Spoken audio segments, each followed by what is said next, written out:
एक supreme court का judgement आया है, ये पहले भी हम लोगों ने पढ़ा था। It is related to the minority institution. AMU को लेके बीच में हम लोग डिस्कस कर रहे थे ना, याद है? 2 महीना पहले ये केस था अलीगढ़ मुस्लिम यूनिवर्सिटी को लेके कि माइनॉरिटी जो एजुकेशन है वो कब तक माइनॉरिटी एजुकेशन रहेगा, क्या उसका क्राइटेरिया होना चाहिए। अगर सेंट्रल गवर्नमेंट कोई एक्ट बना के कोई इंस्टीट्यूट को माइनॉरिटी इंस्टीट्यूट बनाती है तो should it be consider at the minority institute और नॉट, यही डिबेट चल रहा था। इसके पहले एक फेमस केस था अजीज बासा versus union of India case, ठीक है।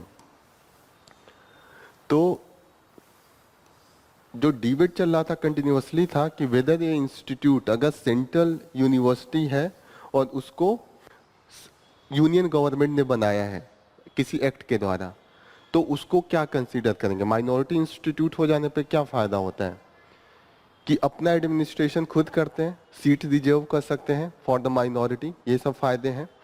लेकिन अब ये डिबेट आता है कि एक इंस्टीट्यूट माइनॉरिटी कैसे कंसीडर होगा, कि उसके जो मेन बोर्ड हैं, जो एडमिनिस्ट्रेटिव बोर्ड हैं, उसमें केवल उसी माइनॉरिटी ग्रुप के रहेंगे या बाहरी भी रहेंगे।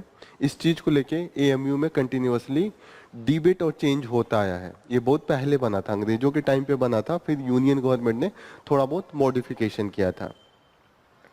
अभी जो सुप्रीम कोर्ट का जजमेंट आया है, उन्होंने कहा कि माइनॉरिटी इंस्टीट्यूट अगर एक बार बन गया तो माइनॉरिटी कैरेक्टर में रहेगा, उसको आप सेंट्रल गवर्नमेंट चेंज नहीं कर सकती है।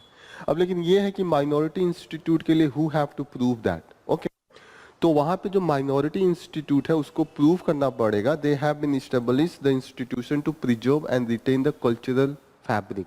होता है ना कि आप अगर माइनॉरिटी इंस्टीट्यूट हैं तो जो माइनॉरिटी है उनका कल्चर जो भी है उसको आप कैसे भी प्रिजर्व एंड कंजर्व करने के लिए हैं, ताकि क्या हो सकता है रिजर्व और the conserve the culture fabric में क्या होगा, उनका लैंग्वेज आप कंजर्व कर रहे हैं, उनका जो और भी कल्चर्स हैं, जो ट्रेडिशन है, वो सब आप कैसे प्रिजर्व कर रहे हैं, कैसे आप उसको कंटिन्यूअसली मॉडर्न कर रहे हैं। ये भी होता है ना, जैसे कोई भी कल्चर को आप प्रिजर्व या कंजर्व करने के लिए रिफॉर्म भी जरूरी होता है। रिफॉर्म नहीं करेंगे तो दैट विल नॉट सस्टेन, यही होगा ना। समझ में आ रहा है ये चीजें, ओके। तो दिस इज द थिंग। जो हमारा कॉन्स्टिट्यूशन है माइनॉरिटी के लिए कौन कौन से क्लॉज हैं, 29, 30, वेरी गुड। और उसके पहले क्या था आप किस, या right, good, freedom of religion, यही है ना। हम लोग अभी पिछले 2-3 बार से यही पढ़ रहे हैं, फ्रीडम ऑफ रिलीजन 25 से 28। और माइनॉरिटी जिसमें रिलीजन एंड लैंग्वेज दोनों रहेगा। एक बार आप लोग देख लीजिए, दिस इज, हाँ, अल्पसंख्यक, ठीक है। तो आर्टिकल 29, 30 यहाँ पे है। द फर्स्ट आर्टिकल 29 क्या बोलता है, protection of interest of minorities. और यहाँ पे किस चीज का प्रोटेक्शन है, they have the right to, अगर उनका डिस्टिंक्ट लैंग्वेज स्क्रिप्ट कल्चर है तो दे कैन प्रिजर्व इट, ठीक है। तो यहाँ पे any section of the citizen residing into the territory of India और any part thereof having a distinct language, script, culture and its own shall have the right to conserve, यही है ना।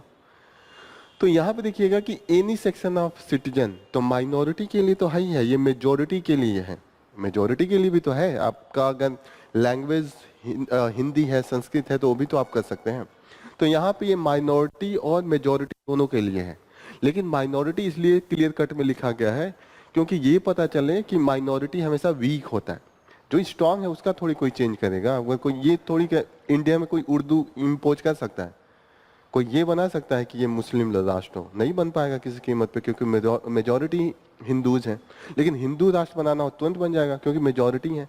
तो कंजर्व और preserve किसको चाहिए, minority है उनको चाहिए, मेजॉरिटी को क्यों चाहिए, उसके पास तो पावर है, वो तो ऐसे भी जो करवाना चाहे मनवाना चाहे मनवा लेगा। जैसे अब पाकिस्तान हुआ तो वहां पे किसको सुरक्षा चाहिए, हिंदूज को चाहिए ना, सिख्स को चाहिए, मुस्लिम को थोड़ी चाहिए। कोई हिंदू राष्ट्र बना पाएगा पाकिस्तान को, नहीं बना पाएगा ना, क्योंकि वहां मुस्लिम मेजॉरिटी है, किसी कीमत पे नहीं हो पाएगा। हमेशा हम देखते हैं कि जो हमेशा प्रोटेक्शन दिया जाता है that is always for the minority. लेकिन कभी कभी हम लोग ये भी सुनने लगते हैं, अपोजिशन पार्टी किसी किसी पार्टी को कहते हैं कि ये अपीज करते हैं, मुस्लिम अपीजमेंट होता है ना, माइनॉरिटी अपीजमेंट। तो अपीजमेंट ये हो गया, जैसे प्रोटेक्शन देना ये तो नॉर्मल चीज है, अपीजमेंट तब होता है कि आप उनके अगर उनका भला नहीं हो रहा है, उनके अगेंस्ट जा रहे हैं उनके इंटरेस्ट के, लेकिन उनको अच्छा लग रहा है, अच्छा लगने के लिए कर रहे हैं। जैसे ट्रिपल तलाक है, ट्रिपल तलाक जो मेन है मुस्लिम में, तो उनको तो अच्छा लगेगा ना, लेकिन वीमेंस के राइट के लिए अच्छा नहीं है। वीमेंस को भी अच्छा लगेगा क्योंकि उनको लगता है कल्चर का पार्ट है, हमारा ट्रेडिशन है, होता है ना। जैसे हम लोग देखते हैं पर्दा प्रथा, हम लोगों में प्रथा पे अभी हम कोई रोक लगाएं, कोई लॉ बनाए तो विरोध होगा, ठीक है, होता है। तो these are the thing, are you getting now? 30 में क्या कह रहे हैं? Right to minority to establish and administer educational institution. तो यहाँ पे स्पेसिफिक किसके लिए है? Educational institution. यहाँ पे तो ओवरऑल माइनॉरिटी के डिफरेंट इंटरेस्ट की बात हो रही है, लैंग्वेज, स्क्रिप्ट एंड कल्चर। लेकिन यहाँ पे एडमिनिस्ट्रेशन किसकी बात हो रही है? For the educational institution. Right to property नहीं है नॉर्मल, लेकिन जो अगर कहीं पे भी माइनॉरिटी की अगर लैंड है तो वहां पे आप ऐसे प्रॉपर्टी नहीं ले सकते हैं। जैसे हो गया यहाँ पे देखिएगा, in making any law providing for the compulsory acquisition of any property, और यहाँ पे क्या बोले? ऑफ एन एजुकेशनल इस्टेब्लिश और the administered by the minority. तो नॉर्मल आपका जमीन हो तो छीना जा सकता है, लेकिन अगर कोई माइनॉरिटी कम्युनिटी उस पर इंस्टीट्यूट चला रही है, खासकर एजुकेशनल इंस्टीट्यूट, तो वहां पे आपको अगर एक्वायर कर रही है गवर्नमेंट तो भी उसको देना पड़ेगा कंपनसेशन। जैसे आपका जमीन है, कंपनसेशन दे या ना दे गवर्नमेंट के ऊपर डिपेंड करता है, लेकिन यहाँ पे as the fundamental rights they can not take away. Clear हो रहा है? तो फंडामेंटल राइट्स कभी कभी यहाँ पे होगा कि राइट टू प्रॉपर्टी की बात करेगा, तो right to property in the case of educational institution of the minority वो अभी भी है। क्लियर हो रही है ये चीजें? समझ में आ रहा है?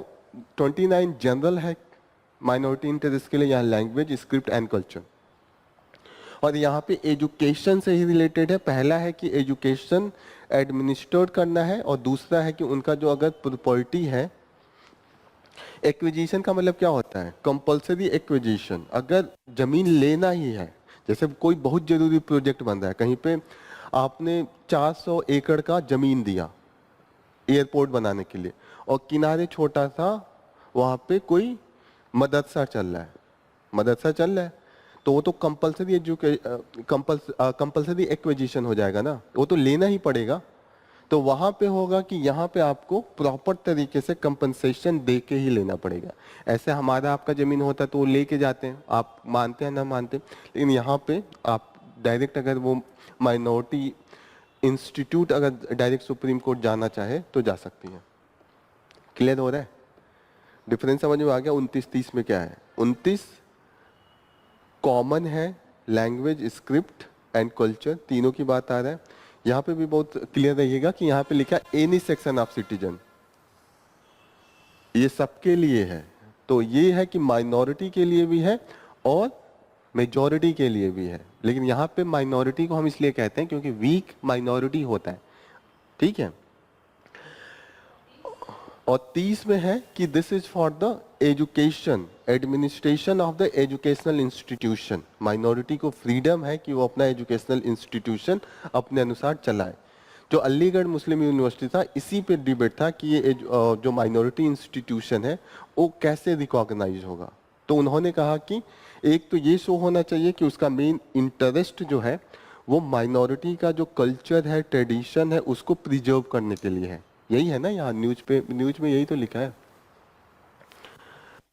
It should be establish the institution to preserve and retain their cultural fabric. Cultural fabric का मतलब जो उनका कल्चरल का ताना बाना है, फैब्रिक का मतलब यही होना है ना, बुनाई, तो कल्चर का भी तो ताना बाना होता है, उसको वो प्रिजर्व करके रखें। क्लियर हो रहा है? जो पुराना जजमेंट था अजीज बासा versus union of India case था, ठीक है। और अभी का जो रिसेंट आया है इसमें सुप्रीम कोर्ट ने ये बोला है कि अगर माइनॉरिटी इंस्टीट्यूशन एक बार बन गया और उसके बाद उसको माइनॉरिटी कैरेक्टर दे दिया गया, तो वो माइनॉरिटी कैरेक्टर सेंट्रल गवर्नमेंट अपना लॉ बना के छीन नहीं सकती है, वो माइनॉरिटी इंस्टीट्यूट का कैरेक्टर बना रहेगा। और उसका फायदा ये है माइनॉरिटी इंस्टीट्यूशन का कि उनको स्वतंत्रता ज़्यादा मिलती है, वो अपना खुद का एडमिनिस्ट्रेशन के लिए लॉ रूल बनाते हैं। क्लियर? सेकेंड जो न्यूज़ है that is 1 killed a dozen house torched into the Manipur. यहाँ पे है मणिपुर में ऑलरेडी लड़ाई चल रही है, पीसेस के लिए अभी जो डिस्ट्रिक्ट है वो जीरीबाम में लड़ाई हुई है। तो सिर्फ आपको ये याद रखना है जो जो डिस्ट्रिक्ट जहाँ जहाँ लड़ाई चल रही है। तो अभी जीरीबाम डिस्ट्रिक्ट कहाँ पे है पूछ दे तो you should be clear that it is in the Manipur. 4 option दे देंगे, मिजोरम, मणिपुर, नागालैंड एंड असम। तो you should be clear that क्योंकि ये न्यूज में अब कंटिन्यूसली है, 4-5 दिन से यहाँ कंटिन्यूसली वायलेंस हो रहा है। चूराचंदपुर ऐसे एक डिस्ट्रिक्ट था, जहाँ पे कंटिन्यूसली न्यूज में था, मणिपुर में ही था, चूराचंदपुर ही था ना, डीवाई चंद्रचूड़ तो चीफ जस्टिस हैं, ऐसे ही एक चूराचंदपुर था, देख लीजिएगा एक बार, वो कंटिन्यूसली न्यूज में था। जो लड़ाई चल रही है that is between the Kuki Zo people and the Meiteis, इन्हीं के बीच में है ना। अभी जिस गांव में हुआ है there is the Hmars ethnicity. Kuki Zo tribe है वो एक ट्राइब नहीं है, कई ट्राइबों का ग्रुप है। तो Hamas one of the tribe that includes under the Kuki जो HMARS, हमास इस गांव में हुआ है अभी का जो अटैक हुआ है। नागालैंड में हमेशा एक मांग रहता है, Nagaland is the suffering from the insurgency.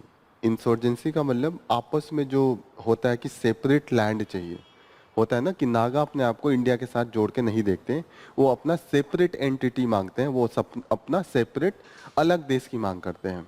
तो वहां पे जो सबसे ताकतवर ग्रुप था जो लड़ रहा था इस इंसर्जेंसी को, उसका नाम था national socialist council of Nagaland, NSCM-IM, Isak Muivah. Muivah जो 2 लीडर्स का नाम है, ठीक है। पार्टी का नाम है national socialist council of Nagaland. Isak Muivah इसलिए कहते हैं जो इनके लीडर थे। एक का तो डेथ हो गया है, अभी मुहिवा जिंदा है, यही मुहिवा है, ये भी 90 साल से ऊपर के हो गए। इनके बीच में ऑलरेडी हमने सीज फायर एग्रीमेंट किया था। ये लड़ रहे हैं 1992 से ही, जब हमने मिलाया था 50 के आसपास, जब सब इंटीग्रेशन हो रहा था, नागालैंड को भी मिला लिया। अब Nagas consider themselves separate from the India, वो कहते थे। उसके पहले भी हम प्रिंसिपली स्टेट थे, और जो ब्रिटिशर्स थे वो भी उन पे इंटरफेयर नहीं करते थे, बहुत कम इंटरफेरेंस था, क्योंकि नागा ट्राइब हमेशा ऑटोनोमी के लिए जानी जाती है।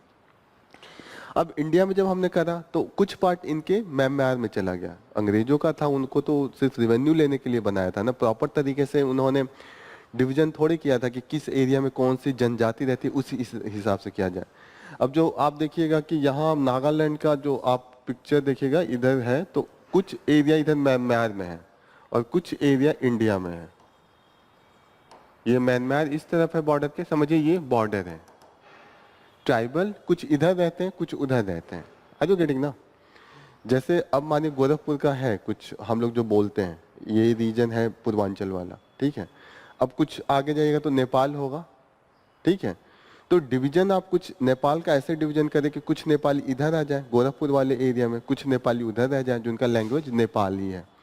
तो उनमें रहेगा ना कि अरे सही से आपने नहीं कर। अब हमारे लोग तो उस एरिया में है, होता है ना कि जो लैंग्वेज होता है वो अपने आप को एक नेशन के जैसे देखते हैं। आर यू गेटिंग ना? तो ऐसे यहाँ पे ये जो ट्राइबल है वो अपने आप को एक नेशन के जैसे देखते हैं। वो मानते हैं कि असली देश जो बनना चाहिए ये बनना चाहिए था जहाँ जहाँ नागा रहते हैं। और हमें ना इंडिया से कुछ लेना है ना म्यांमार से लेना है, इसीलिए इनकी लड़ाइयाँ चलती रहती हैं। लेकिन लड़ाई में उधर भी मरते हैं, इधर भी मरते हैं, हमारे सैनिक मरते हैं, उनके जो सिविलियंस मरते हैं, उनके भी जो इंसर्जेंट हैं वो मरते हैं। तो बाद में हमने लड़ाई से परेशान होकर 1997 में सीज फायर एग्रीमेंट किया। सीज फायर का एग्रीमेंट का मतलब हम ना आपको मारेंगे ना आप हमें मारिएगा, जो जहाँ पे कैप्चर किया है वहाँ पे रहेगा, ठीक है। सीज फायर में ये हो गया, फिर भी थोड़ी बहुत लड़ाइयाँ झड़प चलती रहती थी, परमानेंट सोल्यूशन नहीं था। सिर्फ ये था कि हमने लड़ाई रोक लिया है पर ट्रेनिंग देते रहते थे, ठीक है। 2015 में आके जब यूपी की यहाँ एनडीए की गवर्नमेंट आई तो उन्होंने प्रॉपर तरीके से फ्रेमवर्क एग्रीमेंट किया कि कुछ उनके शर्तों को मान लिया कि हम आपका झंडा मान लेते हैं कि आपका झंडा अलग बना लीजिए। जैसे इंडिया का नॉर्मल है कि हम एक झंडा रखेंगे जो तिरंगा है, और लेकिन हम किसी किसी स्टेट का जब ज़्यादा प्रेशर बनता है तो हम मान लेते हैं ताकि लड़ाइयाँ कम हो, इंटीग्रेशन ईजिली हो। तो उनको हमने झंडा मान लिया, फिर उनका ऑटोनोमी भी उनके एरिया में दे दिया कि कल्चरल जो जो वो कहते हैं हम मान लेते हैं। लेकिन अभी हम देख रहे हैं कि कंटिन्यूसली जो झड़प हो रही है मणिपुर में, नागाज भी कुकीज वाले ग्रुप में आ रहे हैं, क्योंकि मीटी सबसे लड़ रहे हैं, नागा से भी लड़ रहे हैं, कुकीज से भी लड़ रहे हैं। तो वहां पे भी लेके वो लोग थोड़ा सा कह रहे हैं कि गवर्नमेंट कहीं ना कहीं सपोर्ट कर रही है मीटीज की या एंटी नागा जा रही है। तो उन्होंने कहा कि अगर ये कंटिन्यूअसली अगर फॉलो नहीं किया जो फ्रेमवर्क में जो जो हमारा शर्त था कि आप इस एरिया में नहीं आए, एरिया भी तो बांट लेते हैं कि आर्मी इस एरिया में नहीं घुसेगी, हम आपके एरिया में नहीं जाएंगे। लेकिन अब आर्मी का क्या होता है, धीरे धीरे तो कैप्चर ही करना है ना, ओवरऑल तो हमें अपना ही रूल बनाना है कैसे भी। तो इस कंडीशन में इन्होंने कहा कि हर चीज को ब्रेक कर रहे हैं तो हम वापस जो लड़ाई झगड़ा है वो स्टार्ट कर देंगे। जैसे आप देखिएगा कि 1990 के आसपास हम लोग जब छोटे थे तो हमेशा यही न्यूज रहता था कि नागालैंड में इतनों को मारा, असम में काफी लड़ाइयाँ होती थी, अभी तो कम हो गई हैं। 2004 के बाद जल्दी जल्दी पीस एग्रीमेंट का ही हुआ है तो अब लड़ाइयाँ कम है। पहले मुझे बचपन में भी याद है जब हम बहुत छोटे थे, जब हम जस्ट होश संभाल रहे थे तो वहाँ पे इस तरीके का न्यूज अक्सर था, उल्फा का अटैक। उल्फा हमारे बचपन में कॉमन था, लेकिन अब नहीं है क्योंकि मैक्सिमम हमने सीज फायर एग्रीमेंट कर लिया। ये आपका पार्ट होगा इंटरनल सिक्योरिटी जीएस पेपर 3 में जब भी पूछेगा इंसर्जेंसी। इंसर्जेंसी कई एरिया में था, म्यांमार में था, अब म्यांमार नहीं मिजोरम में था। मिजोरम में तो बहुत पहले ही हमने उसको रिजॉल्व कर लिया, अभी तो बहुत कम जगहों पे है, क्योंकि मणिपुर में भी रिजॉल्व था लेकिन मणिपुर में ये जो कुकीज और मिटीज का लड़ाई है उसके कारण फिर से ये इंटेंसिफाई हो गया। क्लियर हो रहा है ये? नॉर्थ ईस्ट में लड़ाइयाँ पता है ना क्यों हो रही हैं, क्योंकि उनका ट्राइबल है, सही से जोग्राफिकल डिस्ट्रीब्यूशन सही से उनका बॉर्डर नहीं से बनाया गया। उनका अभी भी डिमांड रहता है कि हमें एथनिक बेसिस पे ऑटोनोमी दे दिया जाए, अलग स्टेट का मांग हमेशा रहता है।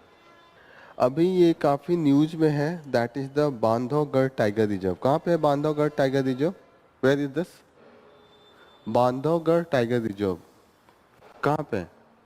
मध्य प्रदेश ही था कंटिन्यूअसली, एक दिन मैप में भी दिखाया था, मध्य प्रदेश के एकदम बीच में था। ठीक है, मध्य प्रदेश में और भी हम लोगों ने देखा था। ठीक है, तो मध्य प्रदेश में इनका डेथ हो रहा है, 10 हाथियां मर चुकी हैं। This is due to the poisoning. उन्होंने कुछ ऐसा ये खा लिया है, that is the fungal infected kodo millet plant. Millet क्या होता है? ज्वार बाजरा। तो मिलेट का प्लांट जिसमें फंगल पहले से लगा था उसके कारण इनका कंटिन्यूअसली डेथ हुआ है, उसको लेके इन्वेस्टिगेशन कंटिन्यूअसली था। इसका मैंने मैप दिया था, फिर आज जो आपको नोट्स दूंगा उसमें मैप मैं ऐड कर दूंगा। ठीक है,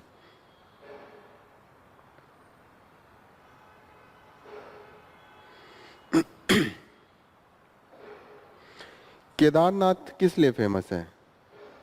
why this is famous? Kedarnath किस भगवान का है? शंकर जी। ज्योतिर्लिंग है एक, वन ऑफ द ज्योतिर्लिंग ये है। 4 धाम में भी एक धाम है, 4 धाम में दूसरा धाम बद्रीनाथ, और 2 गंगोत्री भी है, यमुनोत्री भी है, 4 धाम हो गया। वहां पे अभी हाईवे बना रहे थे, उसको लेके भी काफी इन्वायरमेंटल इम्पैक्ट पड़ रहा था। ठीक है, केदारनाथ में ये है कि अभी अब ज्यादा फुटफॉल होगा, ज्यादा टूरिज्म होगा तो क्या होगा? पोल्यूशन ज्यादा होगा, प्लास्टिक के डब्बे बिस्किट ये सब हम लेके जाएंगे ही, खाएंगे ही, और भी पैकेज फूड ज्यादा चलेगा, स्विगी वहां पे भी पहुंच जाएगा क्योंकि होटल में जाके तुरंत चाहिए। तो इन सबों के कारण वहां पे हमने देखा कि लैंडफिल के टोटल जो अनप्रोसेस्ड पोल्यूटेड रैपर ये सब थे वो 49.10 टन्स में है। आर यू गेटिंग ना? 1 टन में कितना केजी? 100, गुड, यस 100 नहीं 100 1000। मैं सही हूं कि गलत? क्योंकि 1 क्विंटल 100 केजी होता है, क्विंटल से 10 गुना टन होता है। I think this is the thing. तो 100 क्विंटल हो गया, क्विंटल के बाद टन आता है, तो 100 केजी होता है ना, तो वही तो मैं कह रहा हूँ 100 केजी क्विंटल हो गया, उसका 10 गुना टन होता है, तो 1000 हो गया। तो दैट इज द 1000 से गुणा कीजिएगा तब वो केजी में आएगा। तो ये 2 सालों में इतना है, दिस इज द केस। तो बस आपको ये फैक्ट याद होना चाहिए कि कहाँ मतलब पोल्यूशन पे कोई क्वेश्चन आए तो आप एक एग्जांपल दे सकते हैं कि ये एग्जांपल है कि वहां पे 2 सालों में 50 याद करना भी इजी है, आप 49 की जगह पे 50 याद रखिए, 50 टन। इसके लिए एक और इम्पोर्टेंट है कि यहाँ पे justice John Michael D'Cunha commission बनाया है। This is related to the Karnataka का गवर्नमेंट कोविड टाइम पे जो प्रोक्योरमेंट में स्कैम का उन पर आरोप लगा था, उसको इन्वेस्टिगेशन करने के लिए है। तो जस्ट पीसीएस में पूछ सकता है, justice John Michael D'Cunha commission किस लिए बना था? तो this is associated with the Karnataka, और स्कैम हुआ था अंडर कोविड-19। कोविड-19 में था ना प्रोक्योरमेंट के लिए, जैसे ऑक्सीजन प्रोक्योरमेंट करना था, किट प्रोक्योरमेंट करना था, उस सब चीजों में काफी घपलाबाजी हुआ था। स्कैम का मतलब यही होता है ना, corruption. John Michael D'Cunha commission PCS के लिए इंपॉर्टेंट है। कॉमन इग्रेट जो होते हैं, they are the migratory bird, रसा वाले एरिया से, यूरेशिया वाले एरिया से उड़ के इस समय इंडिया में आ जाते हैं, क्योंकि उस समय वहाँ पे बहुत ज़्यादा ठंड पड़ती है, यहाँ पे नॉर्मलाइज हो जाती है। यहाँ पे भी ठंड पड़ेगी, but as comparison to Russia वहाँ पे -50 -60 जाएगा, तो उसके लिए ये they migrate in the Indian continent. 4 देश और ऐड हुए हैं, 5वां सऊदी अरेबिया काफी करीब है, ये भी होने वाला है। ठीक है, एक्सपेंशन 5 का होना था, Saudi Arabia by the way हो चुका है, बस अभी उसको ऑफिशियली कंफर्मेशन नहीं है। Already we have UAE, Iran, Egypt and Ethiopia. Where is Ethiopia? Ethiopia कहाँ पे है?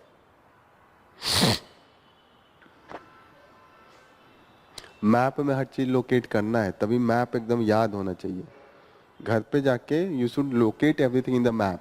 Ethiopia is in the Africa, horn of Africa. जो हॉर्न ऐसे अफ्रीका में ऊपर बनता है ऐसे, यहाँ पे है। अफ्रीका का ओपन कीजिए, अभी दिखेगा आपको। Ethiopia, this is here. आदिस अबाबा is the capital.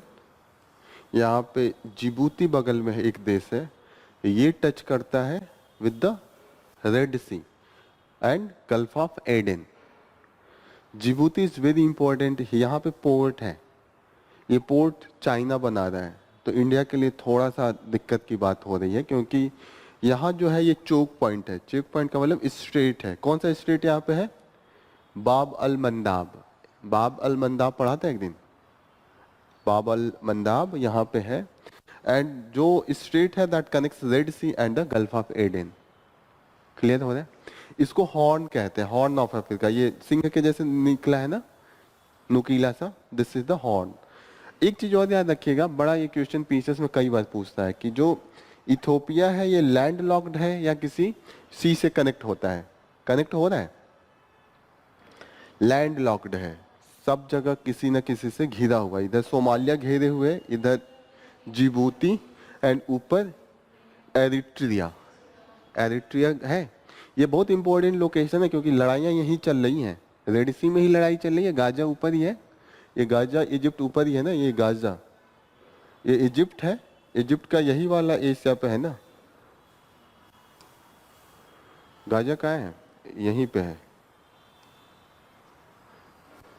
ये इजिप्ट से कनेक्टेड है। गाजा इजिप्ट और इजराइल के बीच में है, तो लड़ाई यहीं पे चल रही है। रेड सी में ही लड़ाई चल रही है। अभी ये न्यूज में इसलिए भी था क्योंकि यहाँ पे हाउतीज अटैक कर रहे थे।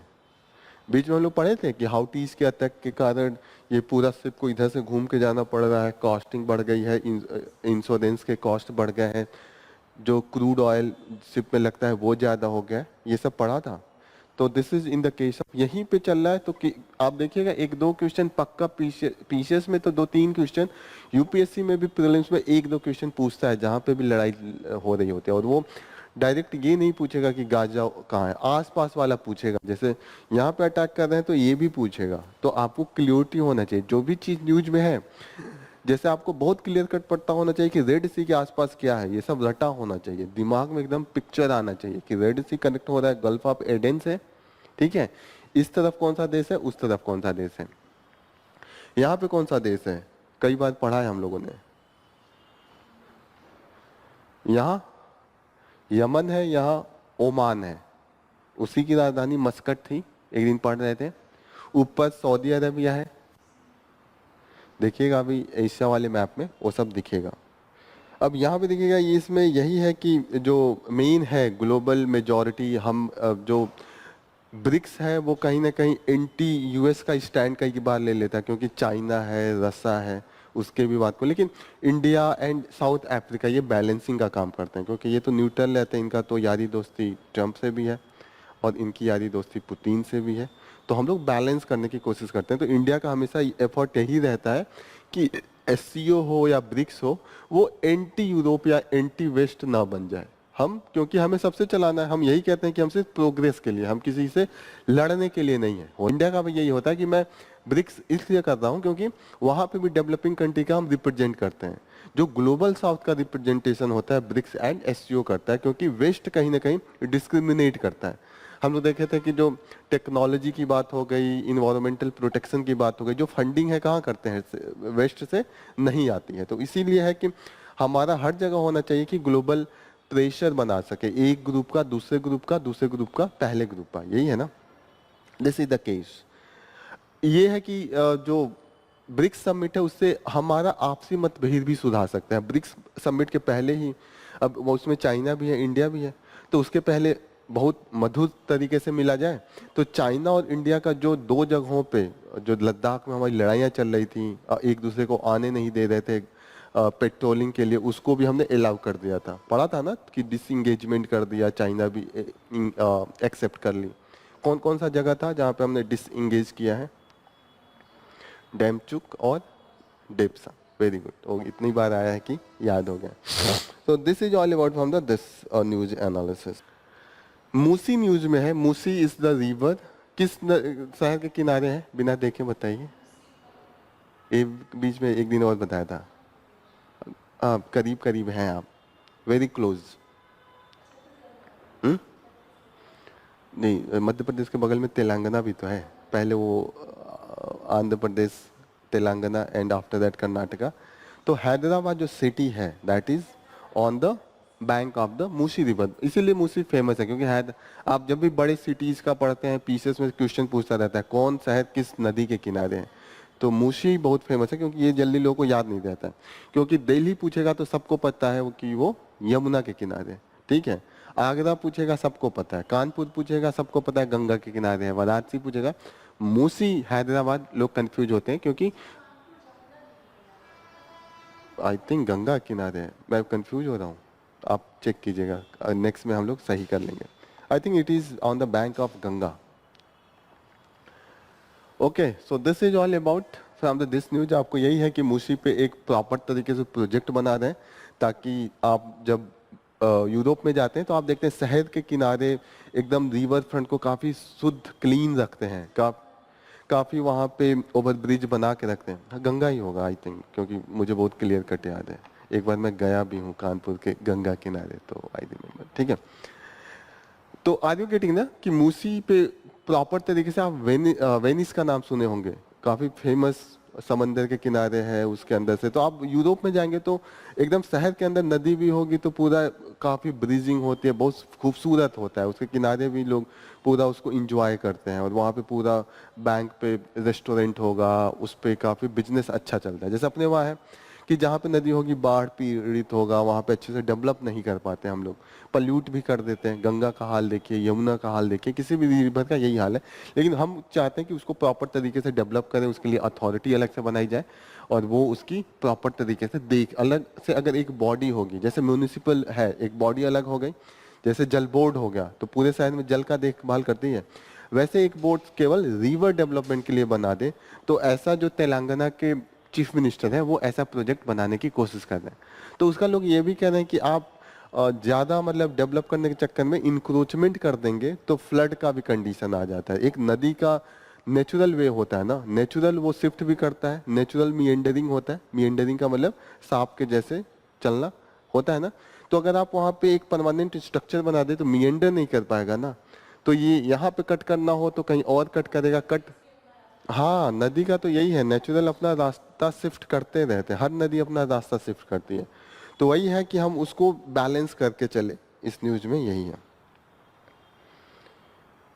इन the name of the law, ये जो नेक्स्ट न्यूज है this is related to the जो पुलिस कस्टडी में डेथ हुआ है कई, उससे रिलेटेड है। और मेन इसमें हमें देखना है कि ये इन्होंने दो केस दिया है, एक लखनऊ में डेथ हुआ है, वहाँ पे है कि पुलिस किसी को लेके गई, वहाँ पे किसी में झड़प हो गया और फिर उसको इतना मारा कि उसका डेथ हो गया। और नॉर्मल केस कुछ नहीं था, हल्का फुल्का किसी चीज को बात के लेके झगड़ा हुआ था, कुछ ऐसी बात नहीं थी।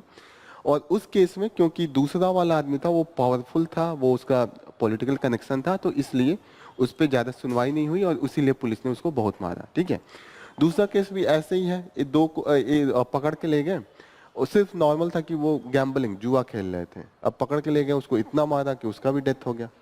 तो यहाँ पे दो केसेज इन्होंने दिया है। फिर इन्होंने दिया कि जो मेन डिस्कशन है that is the role of the human right commission, जो इंडिया का नेशनल ह्यूमन राइट कमीशन है उसका रोल क्या होता है। नेशनल ह्यूमन राइट कमीशन, ठीक है, ये स्टैट्यूटरी बॉडी है, नेशनल लेवल पे भी है, स्टेट लेवल पे भी है। क्लियर? दोनों का मेन काम है कि स्टेट गवर्नमेंट को या जो नेशनल गवर्नमेंट है, यूनियन गवर्नमेंट है, उसको रिकमेंड करते हैं कि आप लॉ को ऐसे बदलिए, कुछ वायलेशन हो तो उसको कहते हैं कि संज्ञान में लाते हैं, मतलब उसको फोकस पॉइंट पे लाते हैं कि ये घटना घट रही है। मानिए कोई वीकर सेक्शन है, कोई आम जनता है, उसके पास उतना रीच नहीं है, तो नेशनल ह्यूमन राइट कमीशन के पास रीच होता है ना, वो मीडिया में जाके बोल सकते हैं, उनको पूरे नेशनल लेवल पे सुना जाता है। तो ये इन्होंने कहा है कि उनका जो रोल है वो कुछ खास नहीं रहा है, वो सिर्फ एक डेकोरेटिव बॉडी बन गए, क्योंकि उनका सिर्फ काम रिकमेंडेशन का है, इन्फोर्स नहीं कर सकते हैं, नहीं कंपनसेशन दे सकते हैं। अधिक से अधिक क्या कर सकते हैं कि पुलिस केस रजिस्टर करे, इसके लिए दबाव बना सकते हैं, वो कुछ केस भी नहीं रजिस्टर कर सकते हैं। तो ये इनका उन्होंने कहा है कि that has become a decorative body. यहाँ पे देखिएगा कि failure of human right organisation to address the scourge, इस टाइप के एड्रेस को जितने भी घटना हो रही है उसको नहीं कर पा रहे हैं। यहाँ पे इन्होंने दिया है कि यूनाइटेड नेशन के अनुसार कस्टोडियल डेथ क्या होता है। कस्टोडियल डेथ समझ पा रहे हैं आप लोग क्या है? कस्टोडियल डेथ कि मतलब आपको पुलिस पकड़ के ले गई और उसके कस्टडी में किसी का डेथ हो जा रहा है, whatever could be the reason, ठीक है। तो उसको कम करने के लिए ये चीजें काफी आ रही है। यूपी में है, यूपी की गवर्नमेंट जब से योगी आदित्यनाथ की आ रही है, इन्होंने कहा कि हम लॉ एंड ऑर्डर को सही करेंगे।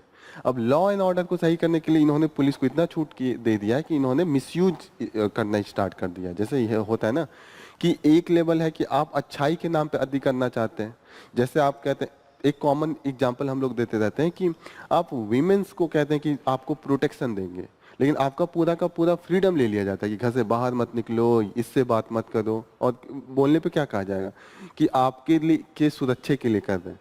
तो आप कहें कि हम आपका सुरक्षा कर रहे हैं, और उसके नाम पे पुलिस को इतना पावर दे दिया गया कि गुंडों के जगह पे पुलिस गुंडा बन जाए, हो जाता है ना। तो इन्होंने यही डिस्क्राइब किया है कि यहाँ पे जो यूपी गवर्नमेंट है, इन्होंने इतना पावर पुलिस को भी बोल दिया। अब जब गवर्नमेंट खुद कहेगी कि अगर कोई गुंडागर्दी करेगा या कोई भी माफिया होगा तो हम उसको बुलडोजर से इनाम देंगे, तो अब पुलिस को भी लगेगा कि आप एक्स्ट्रा जुडिशियल थिंग कर सकते हैं। अब देखिए, अभी योगी आदित्यनाथ कहीं गए थे रैली में, तो वहां पे बुलडोजर से उनका स्वागत किया गया था। 20 बुलडोजर थे कि हाँ योगी आदित्यनाथ। अब वो जाके हर जगह वही एग्जांपल दे रहे हैं कि अगर यहाँ पे बीजेपी की गवर्नमेंट आ गई तो हम लोग बुलडोजर वाला सिस्टम जो यूपी का मॉडल है वो यहाँ पे भी लेके आएंगे। तो कहीं ना कहीं जब आप एक्स्ट्रा जुडिशियल काम करते हैं, आपका काम है, पुलिस का काम क्या है, बस पकड़ के ले जाके कोर्ट के सामने पेश करना, कोर्ट सुनाएगा ना कि आप ही जाके घर भी गिरा देंगे। घर गिराने का काम तो वो कोर्ट देगा ना कि घर लीगल है, इलीगल है, उसको हटवाना चाहिए।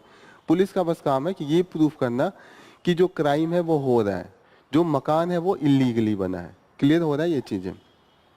तो यहाँ पे डिफिनीशन आप लोगों को क्लियर होना चाहिए। क्या है definition of the custodial death, वो उसको यूनाइटेड नेशन ने ऑलरेडी डिफाइन किया है। यहाँ पे इन्होंने दिया है कि क्या डेटा है पिछले साल जो कुछ सालों में डेथ हुआ है, यूपी टॉप पे है। देखिए हर गलत काम में यूपी टॉप पे होता है। Uttar Pradesh number of custodial death it is the 501, 500 लोगों का पुलिस के कस्टडी में डेथ हुआ है। टोटल इंडिया में 2500 है। आप सोचिए कितने टोटल स्टेट है, 28 स्टेट और 8 यूनियन टेरिटरी। तो उस अनुसार तो 1/28 होना चाहिए, लेकिन आप देखिएगा कि 1/5 है, 1/5 है, मतलब जो रेशियो है। तो दिस इज द केस। दूसरे नंबर पे वेस्ट बंगाल है, वहाँ पे भी काफ़ी खतरनाक चीफ मिनिस्टर है ममता बनर्जी, तो वहाँ पे भी ये है। तो जहाँ पे आप एक्स्ट्रा आप अपना कैडर चलाना चाहेंगे और ये सब चलाना चाहेंगे, वहाँ पे ऐसे केसेज हो जाते हैं। एक और यहाँ पे पीसेस के लिए इम्पोर्टेंट चीज़ दे रखा है कि जो इंडिया का रैंकिंग है into the rule of index, उसमें इंडिया का जो रैंकिंग है 79 है। कौन इसको करता है rule? This is publish by the world justice project. ये एनजीओ है जो वाशिंगटन में है, यूएसए में है। अब जब केसेज ये कंटिन्यूअसली बढ़ रहे थे तो वहां पे अब न्यूज बन रहा था, तो यूपी के जो डीजीपी हैं प्रशांत कुमार, उन्होंने कुछ डायरेक्टिव दे के रखे हैं कि कोई भी कस्टोडियल डेथ हो रहा है तो उसको प्रॉपर तरीके से किस कंडीशन में जिस पर्सन को, जिस एक्यूज को अरेस्ट किया गया है उसका पूरा वीडियो बनाइए। अगर मैक्सिमम केस में क्या है, वो यही कहते हैं कि मार मार के उसका डेथ हो जाती है, ये हालत कर देते हैं। बाद में ये कहेंगे कि उसका तबीयत खराब था, झूठ मूठ में वो हॉस्पिटल लेके जाते हैं कि दवा कराने जा रहे हैं। और जितने भी हॉस्पिटल जाते हैं तो हॉस्पिटल पहले ही डिक्लेयर कर देता है they have been brought dead. ठीक है, तो पहले से डेथ होती है। तो कस्टोडियल डेथ ना हो उसकी जगह पे ये दिखाने के लिए कि बीमारी से है तो हमेशा ये हॉस्पिटल लेके जाते हैं। तो इन्होंने कहा है कि आप जब किसी का तबीयत खराब हो रहा है, जैसे आप ये बहाना बताते हैं कि जब अरेस्ट किया गया तो तबीयत खराब हो गई, तो आप वीडियोग्राफी कीजिए हर एक स्टेप का। तो ये इन्होंने रिकमेंडेशन दिया है। जैसे आपको अगर कंक्लूजन में लिखना है कि क्या इस पे हमने करा है, तो गाइडलाइन आया है that is from the DGP. उन्होंने कहा कि वीडियोग्राफी होनी चाहिए हर एक पॉइंट का। दूसरा है कि जो इन्वेस्टिगेटिंग ऑफिसर होगा, अगर किसी की तबीयत खराब हो रही है तो डायरेक्ट एसएचओ लेवल पे चला जाएगा, एसएचओ ही करेगा। ये नहीं है कि कोई भी पुलिस ऑफिसर आके ये स्टार्ट कर दे। आर यू गेटिंग ना? कि जब केस ऐसा चला जाए कि किसी का तबीयत खराब हो रहा है, कंडीशन डिटेरियोरेट हो रही है, ऐसे कंडीशन में the power will be given to the SHO. यहाँ पे कहीं ये लिखा है पुलिस स्टेशन इंचार्ज, वही होते हैं ना एसएचओ। ठीक है, तो ये गाइडलाइन आप थोड़ा सा देख लीजिएगा, ये थोड़ा सा आपको क्लियरिटी होना चाहिए। वैसे क्लियर है कि क्या क्या केस होना चाहिए, कि every sequence should be photographed and videographed. और बहाना नहीं बनाना है। अगर थोड़ा भी कोई मेडिकल का बता रहा है कि मेरा पेट दर्द कर रहा है, मेरे सीने में दर्द हो रहा है, तो तुरंत you have to provide the medical facilities. जैसे होता है ना, आप मना कर देते हैं, तो you have to provide on a instant. अगर तुरंत है तो तुरंत यू हैव टू प्रोवाइड। ठीक है, अभी ये देखिएगा कि दो केस में, एक केस तो था अपर कास्ट के खिलाफ था, तो यहाँ पे ये भी है कि डिस्क्रिमिनेशन है। तो एक केस में this is from the upper caste, तो वहां पे इन्होंने कहा कि तुरंत उनको कंपनसेशन में 10 लाख रुपए दे दिया गया, फ्री एजुकेशन की बात की गई, यूपी गवर्नमेंट ने दे दी। लेकिन दूसरा केस में एससी कैटेगरी के खिलाफ हुआ, तो वहां पे सिर्फ 1 लाख रुपए मुश्किल से दिया। एंड कोई भी बाद में ऐसा था कि जैसे एजुकेशन का हो गया, ये नहीं है। तो इन्होंने ये भी यहाँ पे डिस्कस किया है कि there is the discrimination into the, जो होता है ना कि बाद में रिस्पॉन्स होता है, वहाँ पे गवर्नमेंट कहीं ना कहीं भेदभाव भी कर सकता है, किया है। ये एग्जाम्पल इन्होंने दिया है। एक चीज आप लोगों को पता ही होगा कि अगर एससी एसटीज के खिलाफ कोई भी क्राइम होता है तो एक स्पेशल एक्ट है, the name of act is the scheduled caste and scheduled tribe prevention of atrocities act 1989। तो ये आप हमेशा याद रखिएगा। हाँ, ये हरिजन एक्ट आम जनता के भाषा में बोलते हैं। इसका पूरा नाम है एससी एसटी, वो तो हमको पता ही है, वो कैटेगरी से ही मालूम होना चाहिए। अब उसको बचाना है तो प्रिवेंशन ऑफ एट्रोसिटीज, किससे बचाएंगे? एट्रोसिटी से। वो सिंपल है। इसको एससी एसटी एक्ट भी आप लिख सकते हैं, लेकिन इसका मेन फुल फॉर्म है प्रिवेंशन ऑफ एट्रोसिटीज। एट्रोसिटीज का क्या मतलब?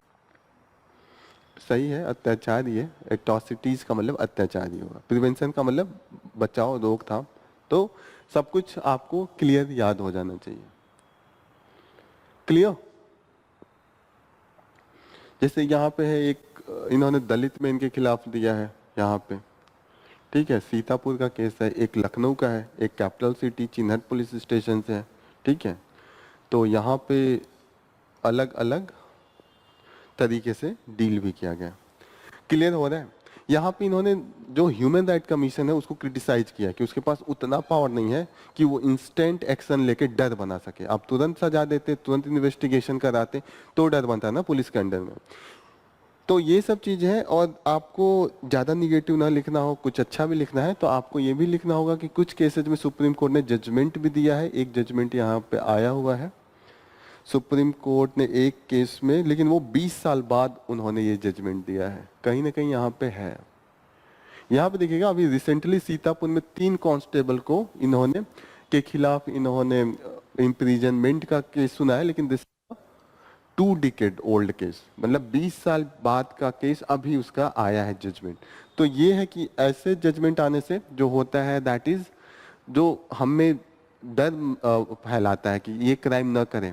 अगर जजमेंट बहुत लेट से आए तो ऐसे में क्या होगा, कोई डरेगा। एक तो जजमेंट आ नहीं रही है, आ भी रही है तो 20 साल 30 साल बाद आ रही, तो ये है। ओके, यहाँ पे एक और क्रिटिसिज्म है, इसको भी ध्यान रखिएगा।